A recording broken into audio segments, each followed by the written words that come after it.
여러분 안녕하세요. 찾아가는 새벽기도 시카고 예수사랑교회 조선영 목사입니다. 오늘도 변함없는 주님의 은혜와 평강이 저와 여러분의 삶의 종일 풍성하기를 기도합니다. 오늘 말씀은 사무엘상 15장 10절에서 15절까지 말씀입니다. 제가 읽어드리죠. 주님께서 사무엘에게 말씀하셨다. 사울을 왕으로 세운 것이 후회된다. 그가 나에게서 등을 돌리고 나의 명령을 따르지 않는다. 그래서 사무엘은 괴로운 마음으로 밤새도록 주님께 부르짖었다. 사무엘은 사울을 만나려고 아침에 일찍 일어났다. 누군가가 사울이 갈멜로 가서 승전비를 세우고 나서 거기에서 떠나 계속 행진하여 길갈로 내려갔다고 전해주었다. 사무엘이 사울이 있는 곳에 이르니 사울이 그를 보고 인사를 하며 말하였다. 주님께서 주시는 복을 받으시기 바랍니다. 나는 주님의 명령대로 다 하였습니다. 그러자 사무엘이 물었다. 나의 귀에 들리는 이 양떼의 소리와 내가 듣는 소떼의 소리는 무엇입니까? 사울이 대답하였다.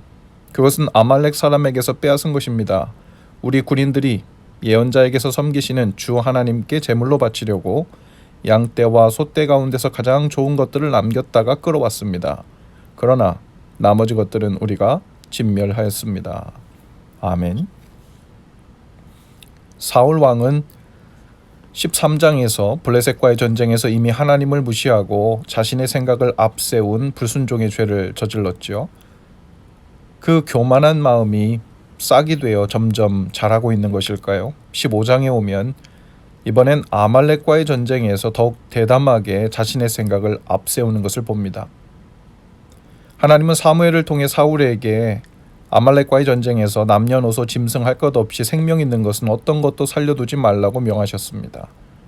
하나님께서는 예외적으로 아말렉 족속에게만은 이렇게 무자비하다 싶은 명령을 내리셨습니다. 당시 아말렉의 왕을 가리켜서 아각이라고 불렀는데요. 애굽 왕을 바로라고 통칭해서 부르고 로마 황제들을 가이사라고 부르듯이 이 아말렉의 통치자를 아각이라고 불렀습니다.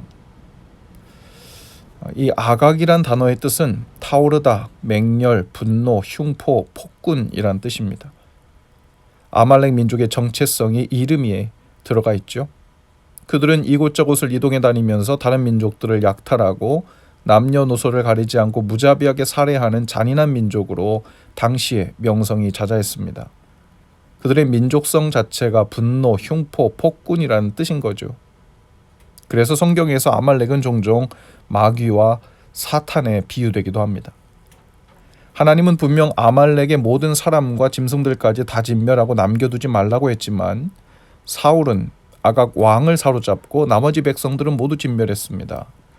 비록 살려둔 사람은 아각 왕 한 사람뿐이었지만 사울이 그를 살려두기로 한 결정은 노골적으로 하나님의 명령을 위반한 것이었죠. 상징적인 전쟁의 승리의 업적을 남겨두었던 겁니다. 하나님의 말씀대로 모두 진멸을 했지만 왕은 죽이지 않고 남겨두었죠. 이게 순종일까요? 불순종일까요?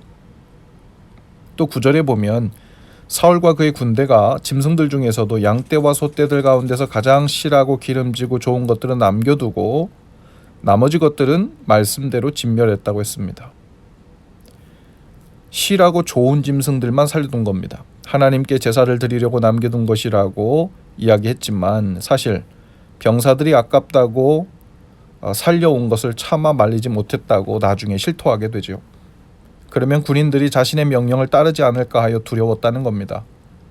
자신의 생각에 쓸모가 있는지 필요가 있는지 계산하여 남기고 그 나머지는 하나님의 말씀대로 진멸했다는 겁니다. 이게 순종일까요? 불순종일까요? 사울은 블레셋과의 전쟁에서 행한 그대로 아니 더 확장된 죄를 저지르고 있습니다. 이번에도 역시 하나님보다 군대로부터의 권위, 리더십을 잃을까 전전긍긍하므로 하나님의 명령을 업신여기고 타협을 했다는 것이죠. 결론적으로는 전쟁에서 이긴 것이니 이 정도는 하나님께서 봐주셔도 되는 것 아니냐는 논리였습니다. 사울은 아주 큰 착각을 하고 있었죠. 자신과 군대가 전쟁을 승리로 가져왔으니 이 정도 수고의 대가는 이 정도 노량물은 취해도 되지 않느냐는 태도였습니다. 하지만 전쟁의 승리는 하나님이 주신 것이었죠. 여기서부터 사울은 이미 하나님이 주인공이 아니라 자신이 주인공이고 전쟁에서의 승리가 하나님으로부터 왔다는 것을 신뢰하지 않은 증거를 행동으로 보이고 있었던 겁니다. 하나님의 말씀을 이기적으로 그리고 선택적으로 순종한 것은 하나님을 섬기는 척하면서 실은 자신의 이익을 추구하려는 마음 때문이었던 것으로 하나님은 이미 아셨습니다. 하나님은 사울이 하나님의 말씀을 무시하고 자신의 이익과 입지를 먼저 앞세우려는 마음을 책망하신 것입니다. 사울은 살찐 짐승과 군인들이 자신을 따르는 마음을 잃지 않으려고 그것을 아깝게 여겼지만 정작 하나님의 말씀과 명령을 따르는 일은 아깝게 여기지 않은 겁니다. 단순히 부분적인 순종을 완벽하게 하지 못했다고 책망한 것이 아닙니다. 우리는 모두 부족하지요. 완전하지 못합니다. 그러나 사울은 그 불완전한 부분적인 순종을 빌미로 자신의 생각과 자신의 입지를 교묘하게 추구하고 자신의 생각을 한 중심에 두기 위해 순종을 이용한 것이었어요. 사울은 명백하게 하나님을 무시했고 자신이 원하는 것을 앞장세웠습니다. 그 후에 부분적으로 하나님의 말씀대로 행한 것을 형식적으로 포장해서 그래도 절반 이상은 순종한 것 아닙니까? 하고 하나님을 속이려고까지 했죠. 사울의 이 태도가 무서운 것은 오늘날 우리의 신앙생활의 모습도 너무도 교묘하게 이처럼 닮아갈 수 있기 때문입니다. 반쯤 순종한 것으로 해놓고 알맹이는 내가 원하는 쪽으로 기울이게 하려는 숨겨진 의도와 계획이 수도 없이 우리의 기도의 모습 속에서 우리의 순종의 태도 속에서 나타나기 때문이죠. 하나님도 알고 사울도 아는 그리고 우리도 아는 하나님을 향한 모독이요 불순종일 수 있죠.